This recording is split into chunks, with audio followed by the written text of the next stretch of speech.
Today we are talking about bird lovers in fairy tales because yes, that's a thing and it's so fun. This folktale type is also known as Prince as Bird and usually involves a woman falling in love with a nobleman who is a bird. Sometimes or all the time. Now, this motif can be traced back even further than a lot of the fairy tales that we have written down to the 12th century in France and Germany. The first one we have is a Breton lay by Marie de France. A Breton lay is sometimes called just a narrative lay or a lay, and it's basically a medieval short poem that tells a romantic story. Often it's like knights and chivalry, but also with supernatural elements, usually from Celtic folklore. The oldest one are lays by someone named Marie de France, who was a French poet writing in Henry II's court in England. Her story, Yannick, begins with this old British lord marrying a beautiful young woman, and he's so scared of her cheating on him that he imprisons her in a tower. She becomes so depressed and despondent from being held captive by her husband. She physically starts wasting away and eventually cries out to God, not for freedom only, but for a beautiful romantic experience like she's read about in books. Real. Suddenly a bird appears at her window and then it transforms, once it's,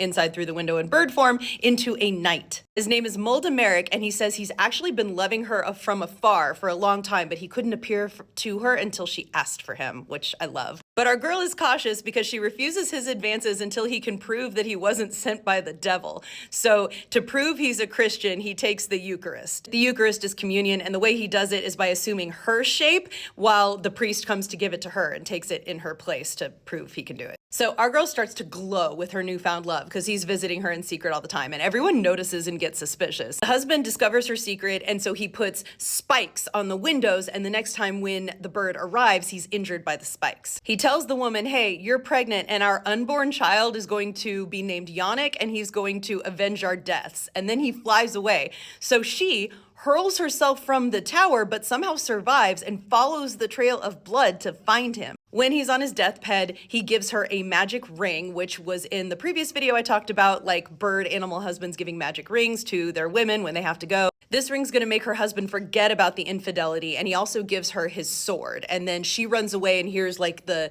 bells tolling his death. Her husband does forget about the infidelity. She gives birth to a child. He grows up. His name is Yannick. And then one day, the wife and the husband are going to this beautiful abbey, and they see an ornate tomb, and it's the tomb of her knight. Yannick's mother tells him of his true parentage, gives him the father's sword. She just collapses and dies because she was living just to be able to do that, apparently. And then Yannick kills his stepdad with the sword, thus avenging his real parents. Now, if you're familiar with courtly love from the medieval era, it is often about adultery, but like really sympathetic adultery. Like, is it really cheating when he's more your kidnapper than your husband? The rest of these stories don't involve cheating. There's a really fun one from Italy called The Canary Prince. So in this one, our maiden heroine has a stepmother who hates her, convinces her dad to lock her away in a tower in the forest. One day, this prince is out hunting. He sees her. They can only communicate by gesture, but he's in love with her. She's in love with him. So he goes to a witch who is helpful and good. She gives the ladies in waiting a book to give our girl.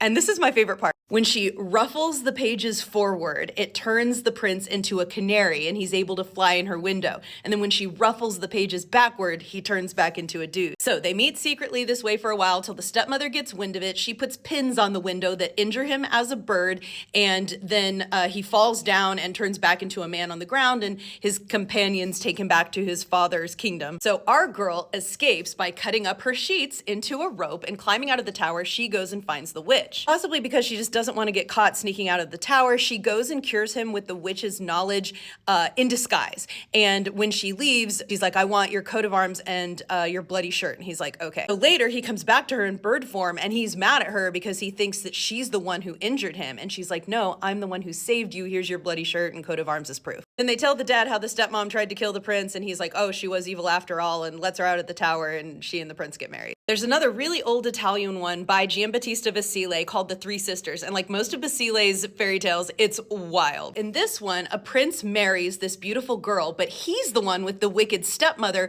who wants to kill her. So after he marries her, he's the one who hides her in the forest so the stepmother can't get to her. He gives her this magic powder that she can throw on the fire to create a crystal rose road that will lead him to her so he can visit her, which is so witchy and cool. But not only is the wicked stepmother against them, her jealous sisters are against them, so they break the road, which injures him. The prince is dying at home, and the king is so upset he declares that if anyone can cure him, if a woman can cure him, she can marry him, and if a man can cure him, he can just have half the kingdom. Our girl sets out to cure him, and she's hiding in a tree, and she listens to these ogres talking. And she hears the ogres discussing, man, you heard that prince is dying? Only the fat from our bodies can cure him. Good thing no one knows that. So she climbs down, presents herself as a poor beggar. So they let her stay, planning to kill her in the morning. But then while they're asleep, she kills them, both of them, and cooks their fat. So gruesome and badass. And she takes it to the king, she cures the prince. She reveals, hey, I'm already his wife. And then the king is so grateful that he gets rid of the wicked stepmother, and